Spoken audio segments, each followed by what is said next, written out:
जोहार इन दो फुलो और इन दो झानो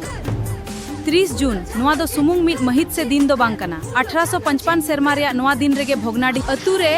आबोरेन गेल ससाय होड़ आकुआ हक और ऐदरी लगित को मिट लेना अलिंग हो सिदो कन्हू साव ओना हुल सेंगेल रेलिंग सेलेट लेना मेनखान तेहें आबो जहां हुल महा बोन मनावेदा ओना दो एकेन एनेज सेरेंज से मुठन रे बाहा माला आराव रेगे आलो तोल तहन मा नेतारा सावता रे हुल रिया मेनेत दो बदल कना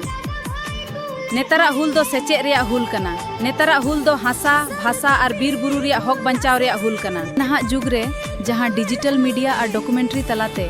आबुआ सावता रिया सरी चितर और आदिवासी को सरी आड़ांग दिसोम होड़ ठेन सेटेरोक कना ओनागे तेहेन्या दिन रिया मारांग लड़ाई दो कपी तारवाड़े बदलते नितो दो कैमरा कलम और सिखनत आबुआ हथियार बनाव कना और नवा लड़ाई रे तिरला को एनेम हो मांग रे तहन लगतियाना पेशा अरी रिया कथा हुयु से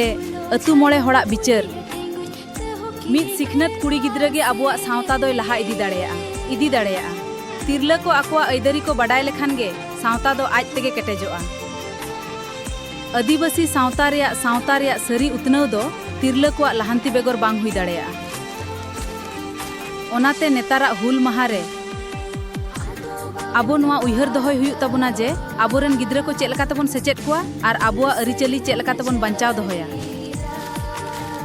देलाबोन निया 30 जून हुल महारे नवा किरिया बोन हतावा आबुआ हक इज्जत और उतनव लगी सावते तड़ाम कते नावा नगाम बोन बेनावा हुल जोहार।